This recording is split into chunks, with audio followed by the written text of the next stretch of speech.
Hello student, class 10th में जो हम लेसन पढ़ रहे हैं वैश्वीकरण, उसका जो हमारा अगला टॉपिक है वो है तकनीक की भूमिका।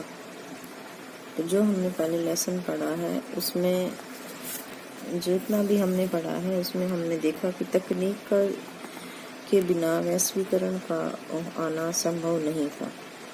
तो इसमें हम देख रहे हैं इस घटनाक्रम में तकनीक की क्या भूमिका रही।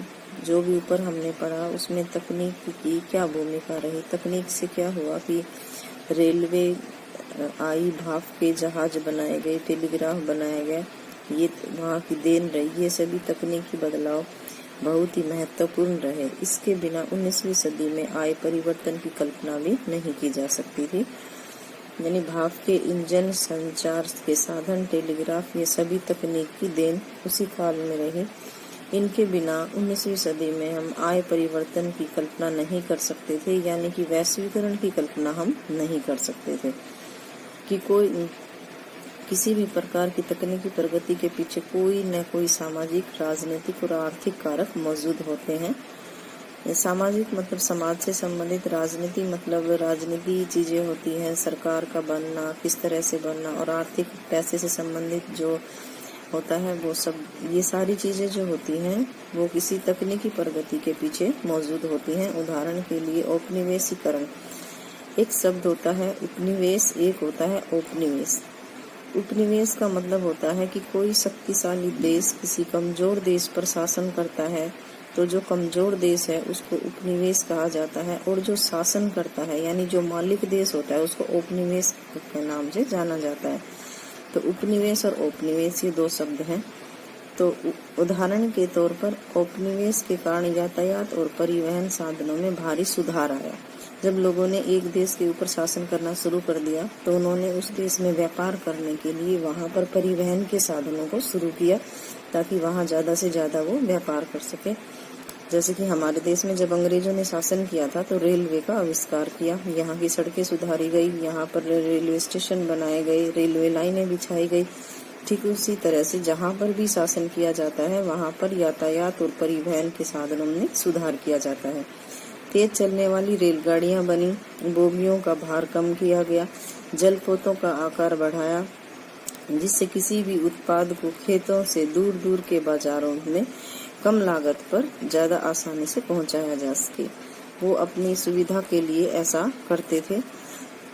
मांस उत्पाद के व्यापार से इस प्रक्रिया को अच्छा से अंदाजे से समझाया जा सकता है। अमेरिका महाद्वीप एक महादेश से यूरोप के देशों को 1870 के दशक में मांस का निर्यात किया जाता था। यानी कि एक होता है आयात, किसी चीज का आना, निर्यात किसी चीज का भेजना। तो अमेरिका जो है वो यूरोप के देशों में 1870 के दशक में मांस भेजता था, दूसरे देश यूरोप को भेजता था। इसका यूरोप में मांस भेजने का कारण ये था कि यूरोप की जनसंख्या बढ़ गई थी। जैसे हमने ब्रिटेन में देखा, ब्रिटेन में औद्योगिक क्रांति हो गई थी और वहां पर बहुत सारे लोग जाकर बसने लगे थे, तो वहां से अमेरिका वहां पर मांस का निर्यात करता था।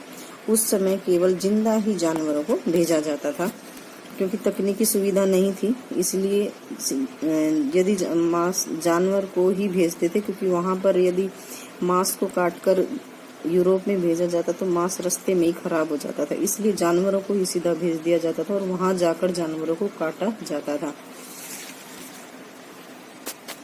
ले जाकर ही काटा जाता था। लेकिन जिंदा जानवर बहुत ज्यादा जगह घेरते थे। जब उन्हें किसी गाड़ी में बैठाया जाता था या रेलवे जहाज में बैठाया जाता था तो एक जिंदा जानवर काफी जगह घेरता था। बहुत सारे तो लंबे सफर में मर भी जाते थे, बीमार पड़ जाते थे, बहुतों का वजन गिर जाता था, क्योंकि कई दिनों का उनका सफर होता था और वो कमजोर हो जाते थे या वे खाने के लायक ही नहीं रहते थे, इतने ज्यादा उनका वजन गिर जाता था, या बीमार हो जाते थे, सिड़ जाते थे, मर जाते थे।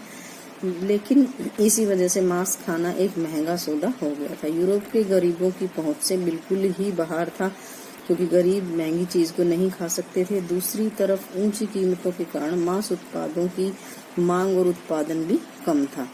नई तकनीक के आने पर यह स्थिति बिल्कुल बदली, क्योंकि पानी के जहाज में रेफ्रिजरेटर को फिट कर दिया गया, यानी एक तरह की ऐसी जहाज बनाई गई जिसमें फ्रीज था। और फ्रीज में हम देखते हैं कि कोई भी चीज ज्यादा दिनों तक चल सकती है। तो अब उस रेफ्रिजरेटर की जो जहाज थी उसके अंदर मांस को काट कर रखा जाता और उस मांस को यूरोप में भेजा जाता था। मांस जो है कम जगह लेता था और रेफ्रिजरेटर की वजह से वो काफी अच्छे से बिना खराब हुए वहां पर पहुंच जाता था। इसके बाद तो जानवरों को यात्रा से पहले ही मारा जाने लगा और अमेरिका, ऑस्ट्रेलिया, न्यूजीलैंड सब जगह से जानवरों को वहां ले जाया जाने लगा। अब जानवरों की बजाय उनका मांस यूरोप भेजा जाने लगा। इससे न केवल समुद्री यात्रा में आने वाला खर्चा कम हुआ बल्कि यूरोप में मांस के दाम भी गिर गए। और जब मांस के दाम गिर गए तो गरीब व्यक्ति भी उसको अच्छे से खाने लगा, खरीदने लगा और उनकी खुराक बढ़ी और उनकी स्थिति जो खराब स्थिति थी वो ठीक हो गई। इससे उनके पास सिर्फ आलू और ब्रेड ही होते थे इससे पहले, लेकिन अब उनके खाने में मक्खन व अंडे भी शामिल हो गए, जो कि जीवन स्थिति में सुधार लाने के पश्चात देश में शांति व्यवस्था कायम होने लगी और अन्य जो देश थे वो साम्राज्यवादी लक्ष्य को समर्थन प्राप्त होने लगा। ये साम्राज्यवादी शब्द क्या होता है? साम्राज्यवाद का मतलब होता है कि एक शक्ति के बल पर अपने शासन को बढ़ाना।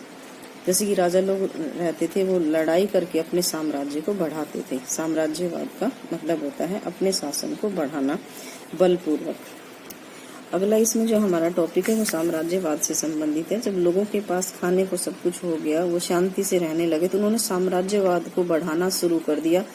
खाने के बाद उन्होंने अपनी संपत्ति बढ़ानी शुरू कर दी। 19वीं सदी के आखिरी में उपनिवेश, मैंने आपको उपनिवेश और औपनिवेश दोनों की परिभाषा दी थी। तो उपनिवेश का मतलब एक गुलाम देश और औपनिवेश का मतलब कि मालिक देश।